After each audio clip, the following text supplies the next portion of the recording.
Guys welcome back to my channel. आप जैसे कि पहले पार्ट में पार्षद सीमा नियम यानी कि मेमोरेंडम ऑफ एसोसिएशन के बारे में पढ़ चुके हैं। जो अगर आपने नहीं पढ़ा है तो आप मेरी पहली वीडियो जाकर देख लीजिए। और आज हम पढ़ने वाले हैं पार्षद अंतर्नियम के बारे में, जिसको इंग्लिश में आर्टिकल्स ऑफ एसोसिएशन कहते हैं।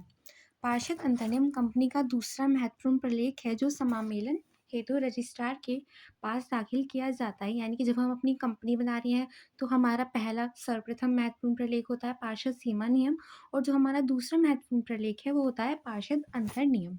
कंपनी के पार्षद अंतर नियम से आशय कंपनी के उद्देश्यों को प्राप्त करने एवं उसकी आंतरिक प्रबंध व्यवस्था को संचालित करने के लिए बनाए गए नियमों और उपनियमों से है।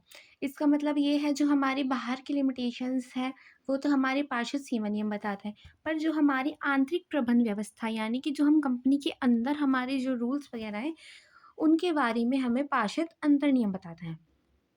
कंपनी की संपूर्ण आंतरिक प्रबंध व्यवस्था उसके पार्षद अंतर नियमों के अनुसार होती है। यानी कि जो हमारी कंपनी के अंदर का मैनेजमेंट है वो होता है पार्षद अंतर नियम के अनुसार। इसमें इस बात का उल्लेख रहता है कि कंपनी के कौन कौन से कार्य किस प्रकार किए जाएंगे तथा उसके पदाधिकारियों के क्या क्या अधिकार, कर्तव्य एवं उत्तरदायित्व होंगे। यानी कि क्या रिस्पॉन्सिबिलिटी किसकी होगी, उसके पास क्या अधिकार होंगे, ये सब हमारे पार्षद अंतर्नियम के अंतर्गत लिखित होते हैं। अब इसकी डेफिनेशन है, कंपनी अधिनियम 2013 की धारा 2(5) के अनुसार पार्षद सीमा नियम से आशय एक ऐसे पार्षद अंतर्नियम से आशय एक ऐसे अंतर्नियम से है जो पिछले कंपनी अधिनियमों अथवा इस अधिनियम के अधीन मूल रूप से बनाया गया है अथवा समय समय पर परिवर्तित किया गया है। ये डेफिनेशंस काफ़ी बार एग्जाम्स में पूछी जाती है, तो आप इसकी धारा याद रखिएगा 2(5). अब कंपनी के जो अंतर नियम है वो किस प्रकार होने चाहिए, वह छपे हुए होने चाहिए, पैराग्राफ्स में विभाजित होने चाहिए।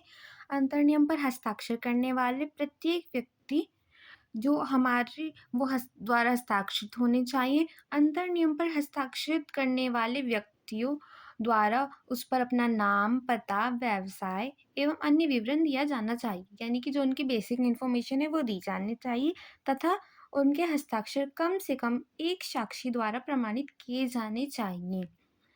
मतलब वो व्यक्ति प्रूफ देगा कि हाँ ये व्यक्ति जेन्युइन है, ये व्यक्ति सच में है, और साक्षी का नाम, पता एवं अन्य विवरण भी दिया जाना आवश्यक है। यानी कि जो व्यक्ति गारंटी दे रहा है उसके बारे में भी हमें बेसिक इन्फॉर्मेशन चाहिए। अब हमारा पॉइंट है पार्षद अंतर्नियम की आवश्यकता एवं महत्व। रजिस्ट्रेशन हेतु आवश्यक, यानी कि किसी भी कंपनी के रजिस्ट्रेशन के लिए पार्षद सीमा नियम के साथ साथ अंतर्नियम भी आवश्यक है।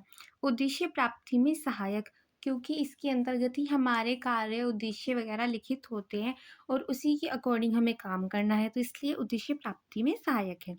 आंतरिक प्रबंध संचालन में सहायक, क्योंकि हमारे कंपनी के अंदर के सभी रूल्स इसी के अंतर्गत लिखित होते हैं, तो ये हमारी प्रबंध संचालन में सहायक होता है, ये हमें नियंत्रण करने में सहायता करता है।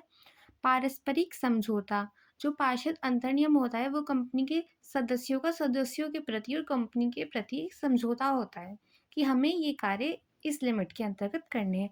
सार्वजनिक प्रलेख, जो पार्षद सीमा नियम एवं अंतर्नियम दोनों ही ये सार्वजनिक प्रलेख हैं, इन्हें कोई भी व्यक्ति निश्चित फीस देकर देख सकता है। पार्षद अंतर्नियम की विषय सामग्री या विषय वस्तु। अंतर्नियम में कंपनी के आंतरिक प्रबंध से संबंधित नियमों, उपनियमों एवं प्रावधान का उल्लेख होता है। सामान्यतः अंतर्नियम में निम्नलिखित बातों का समावेश होता है। अब जहाँ तक सारणी FGHIJ लागू होगी, ये मैंने आगे एक्सप्लेन की हुई है, तो आप वीडियो को पूरा देखिएगा। प्रारंभिक अनुबंध यदि कोई हो को अपनाना, विभिन्न प्रकार के अंश एवं उनके अधिकार, अंशों को जारी करने एवं उनके आवंटन के नियम, अंशों पर याचना मांगने के नियम, यानी कि अंशों से रिलेटेड हमारे जो भी नियम, कानून वगैरह हैं वो हमारे अंतर नियम में लिखे होंगे। अंशों का प्रमाण पत्र से संबंध में नियम, अंशों के अपहरण, समर्पण एवं उन्हें जारी करने के नियम, अंशों के हस्तांतरण एवं हस्तांकन के नियम, निदेशक मंडल के और साधारण सभाओं के नियम, प्रतिपुरुष मतदान के नियम, यानी कि अगर कोई व्यक्ति उपस्थित नहीं है, उसकी जगह वो किसी और व्यक्ति को उपस्थित करवाता है, उसको हम प्रतिपुरुष बोलते हैं। तो क्या वह मतदान कर सकता है, उसके संबंध में नियम। 11 पॉइंट है हमारा, प्रबंध कर्मचारियों, निदेशकों, प्रबंधक, प्रबंध निदेशक आदि की नियुक्ति पारिश्रमिक से संबंध के नियम, यानी कि जो हमारी कंपनी में जो भी व्यक्ति कार्य कर रहे हैं उनका कितना पारिश्रमिक होगा, उसके संबंध में नियम। कंपनी की सार मुद्रा के प्रयोग के बारे में नियम। लाभांश और संचय के संबंध में नियम कि हम कितना लाभांश दे सकते हैं, कितना संचय कर सकते हैं। लेखों और अंकेक्षण के संबंध में नियम। अंकेक्षकों की नियुक्ति और उनके पारिश्रमिक से के संबंध में नियम। कंपनी के समापन के संबंध में नियम। ये सब हमारी विषय सामग्री है जो हमारे अंतर्नियम में लिखित होती है। अब जिस प्रकार पार्षद सीमा नियम के प्रारूप होते हैं, उसी तरह पार्षद अंतर्नियम के प्रारूप होते हैं। पार्षद सीमा नियम के प्रारूप A, B, C, D और E होते हैं और अंतर्नियम के F, G, H, I तथा J होते हैं। कंपनी अधिनियम 2013 की प्रथम अनुसूची में विभिन्न प्रकार की कंपनियों के लिए उपयुक्त होने वाले विभिन्न अंतर्नियमों के प्रारूप दिए गए हैं जो निम्नलिखित है। अब ये भी उसी अकॉर्डिंग है जैसे हमने ABCD और E पढ़े थे, बस वहाँ पे FGHIG हो जाते हैं तो वे हमारे अंतर्नियम के हो जाएंगे।